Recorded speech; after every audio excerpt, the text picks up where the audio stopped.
사순절 제15일 탄식에서 시작되는 하나님의 새 창조.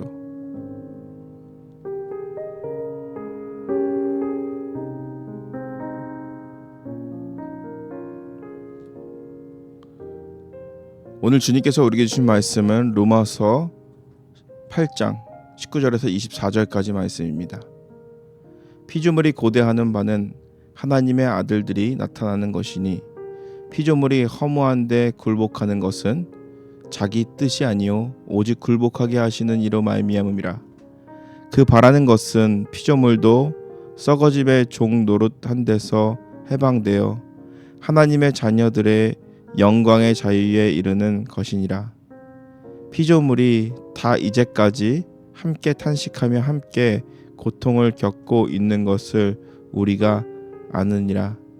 그뿐 아니라 또한 우리 곧 성령의 처음 익은 열매를 받은 우리까지도 속으로 탄식하여 양자 될 것 곧 우리의 몸의 속량을 기다리느니라. 우리가 소망으로 구원을 얻었음에 보이는 소망이 아니니 보는 것을 누가 바라리요. 오늘 주시는 주님의 말씀입니다.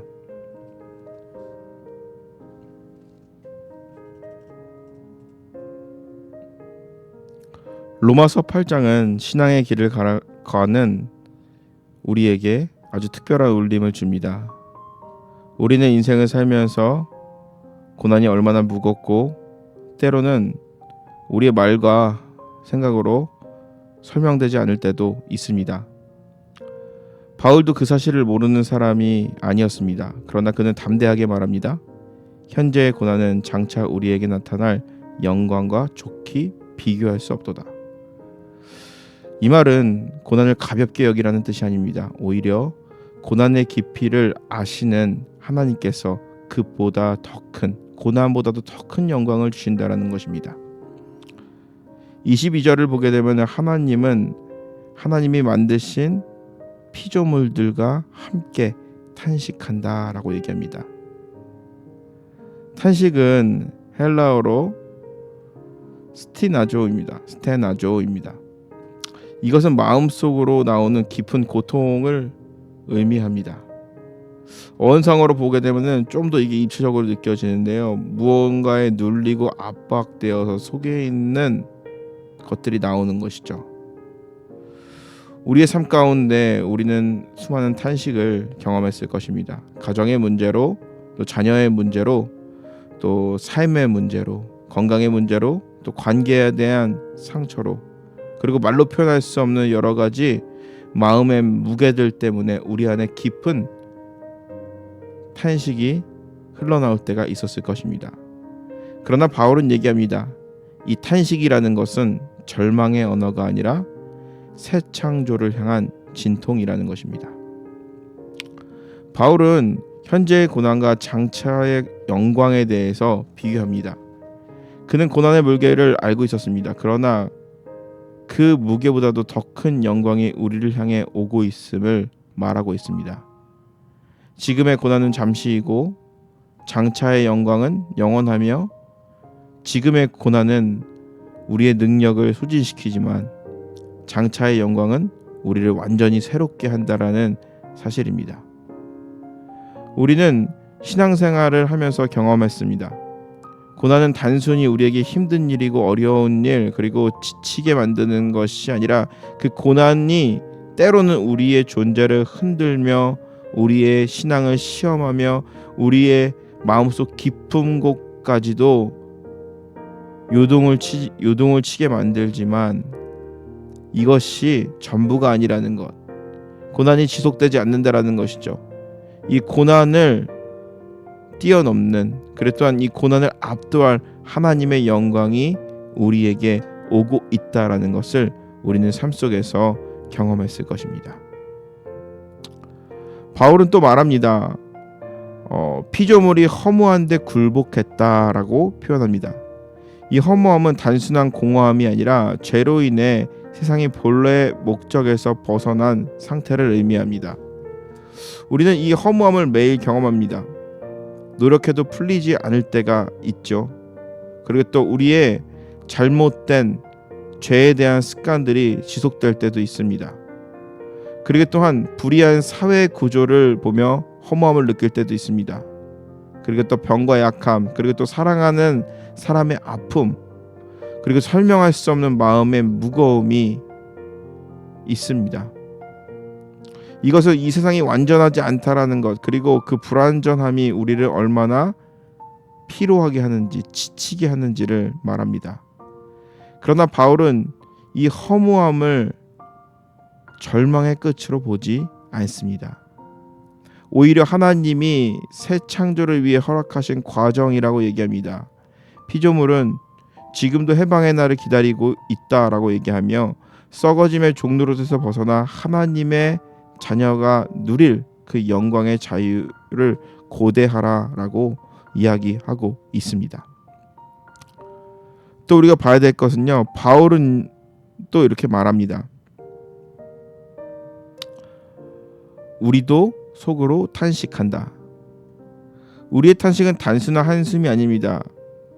그것은 성령의 처음 익은 열매를 받은 자의 탄식입니다.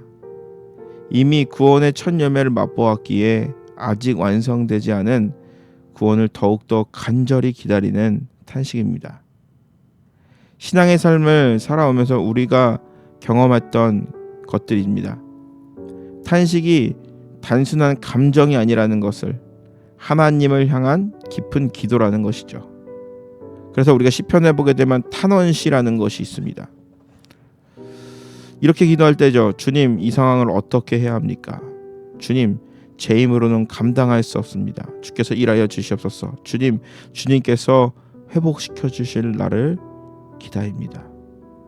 이 탄식은 하나님을 향한 가장 깊은, 그리고 또 정직한, 진실한 영적인 고백입니다. 탄식을 통해서 내 존재가 무너지는 것 같은 그 괴로운 순간들, 사람들은 그러한 순간에 악을 쓰거나 신음하는 소리를 냅니다. 우리도 마찬가지죠. 그런데 우리가 한번 떠올려 봤으면 좋겠습니다. 이 탄식을, 내 안에 차오르는 분노와 아픈 마음을 하나님 앞에 말하여 봅시다. 간절히 말하여 봅시오. 그리고 하나님의 도움을 구하며 나아가시는 저와 여러분들이 되시기를 바랍니다. 탄식을 하나님을 향해서 문을 닫는 것이 아니라 오히려 하나님께 더 가까이 나아가는 통로입니다. 예수님도 성경 안에서 복음서에 보게 되면 여러 번 탄식하셨던 것을 알 수가 있습니다. 병든 자들의 마음을 이 탄식으로 병든 자들을 보시고 마음이 움직이셨고, 나사로의 무덤 앞에서 눈물을 흘리셨고, 예루살렘의 완악함을 보며 가슴 아파하셨고, 겟세마네 동산에서 땅에 엎드려 깊이 탄식하셨습니다. 예수님의 탄식은 세상의 고통을 대신 짊어지는 탄식이었습니다. 그리고 그 탄식은 부활의 새 창조로 이어졌습니다. 예수님의 탄식이 우리의 탄식의 끝이 아니라 새로운 시작이라는 것을, 우리가 사순절에 드리는 탄식은 예수님의 탄식에 또한 이 탄식이 포개질 때 절망이 아니라 우리에게 구원과 우리에게 기쁨을 준다는 사실입니다. 피조물이 기다리는 것은 놀랍게도 하나님의 자녀들의 나타남입니다. 세상의 회복은 하나님의 자녀들이 정체성을 회복하고 그 정체성에 맞게 살아날 때 시작됩니다. 예수님은 하나님의 아들이 어떻게 사는지를 보여주었습니다. 상한 갈대를 꺾지 아니하시고, 잃은 자를 찾아가시고, 억눌린 자를 일으키시고, 죄인을 품으시고, 하나님 나라의 자유를 선포하셨습니다. 신앙이라는 말이 아니라 우리는 삶이라는 것을, 우리의 삶이 세상에 어떠한 향기를 내는지가 중요하다라는 것을 우리는 알 수가 있습니다. 사순절은 이 예수님의 삶을 우리의 삶으로 다시 받아들이는 절기입니다. 바울은 또 소망을 이렇게 정의합니다. 보이는 소망이 소망이 아니니 우리가 보지 못하는 것을 바라면 참음으로 기다릴지니라. 소망이 보이지 않는 것은 붙드는 믿음입니다. 소망은 보이지 않는 것에 붙드는 믿음입니다. 눈에 보이는 현실은 우리를 낙심하게 만들지만 보이지 않는 하나님의 약속은 우리를 다시 일으킵니다. 소망은 단순히 긍정이 아니라 하나님이 반드시 이루실 미래를 현재에 당겨 사는 힘이라는 것을. 그래서 소망은 우리를 견디게 하고 참게 하고 다시 일어서게 합니다. 사순절에 우리에게 주시는 영적인 초대인 것입니다. 이 말씀은 우리에게 세 가지 영적인 초대를 건넵니다. 고난 속에서도 영광을 바라보고 고난이 전부가 아니라는 사실을 우리는 붙들게 됩니다. 탄식 속에서도 하나님을 향해 마음을 열고, 탄식은 하나님을 향한 기도이며 새 창조를 향한 갈망이라는 것을, 보이지 않는 소망을 붙들고 인내하며 하나님은 약속을 잊지 않으며 우리의 기다림을 헛되게 하지 않으시는 분이라는 것을 신뢰하며 나아가는 것이죠. 사순절은 이 세 가지를 다시 배우는 절기입니다. 고난을 직면하되 절망하지 않고, 탄식하되 포기하지 않으며, 보이지 않는 소망을 바라보며 걸어가는 시간입니다. 같이 기도하겠습니다. 사랑의 하나님, 현재의 고난이 장차 나타날 영광에 비해 아무것도 아님을 알 때 우리는 다시 소망을 품습니다. 피조물과 함께 한식하며 회복을 기다리는 우리의 삶의 삶 속에 하나님의 약속을 기억하게 하시고, 낙심할 때마다 소망의 빛을 비추어 주소서. 보이지 않는 것을 바라보는 믿음을 주시고 참음으로 기다리는 인내를 허락하소서. 모든 고난 중에 우리와 함께 하시는 주님을 신뢰합니다. 예수님의 이름으로 기도드립니다. 아멘. 거룩한 실천입니다. 오늘 한 사람 두 사람도 좋습니다. 다른 사람의 탄식을 한 10분 정도, 아니 더 오래도 좋습니다. 좀 들어주는 시간을 가졌으면 좋겠습니다. 이렇게 말해보세요. 요즘 마음이 어떠세요? 잠깐 제가 당신의 이야기를 들어줄게요. 대화를 할 때 그런 거예요. 근데 중요해야 되는 것이 있습니다. 그 사람이 이제 말을 하잖아요. 그러면은 말을 충분히 할 수 있게 들어주는 거예요. 내가 해봤는데 내 경험에는 그렇게 말하는 것이 아니라 들어주는 것입니다. 이것이 예수님의 탄식을 함께 짊어지는 것이고, 우리 삶 가운데 가장 구체적인 사랑을 실천하는 길이 아닌가라는 생각이 듭니다. 꼭 누구의 탄식을 들어주세요. 두 번째로는 보이지 않는 소망을 선택하는 작은 순종 한 가지를 한번 해봤으면 좋겠습니다. 오늘 해야 할 일 중에 하나를 골라 현실의 감정이 아니라 하나님의 약속을 기준으로 한번 선택해 보세요.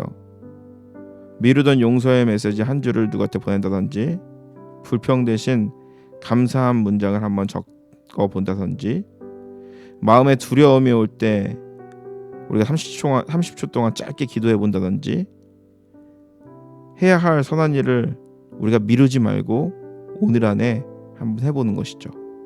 아주 작아 보이지만 이 한 걸음은 하나님의 자녀가 드러나는 삶의 시작이라는 것을 믿으며 나아가시기 바랍니다. 오늘 하루도 좋은 하루 되시고 주 안에서 복되며, 그리고 또한 우리의 탄식을 결코 헛되이 하지 아니하시고, 그리고 우리와 함께 지금도 탄식하시는 그 예수 그리스도를 마음에 품으며 탄식을 통하여서 새로운 창조를 이뤄내시고 하나님의 자녀됨을 훈련시키시고 만드시는 그 성령님의 인도 안에서 오늘 하루도 복된 하루 보내시기를 축원합니다.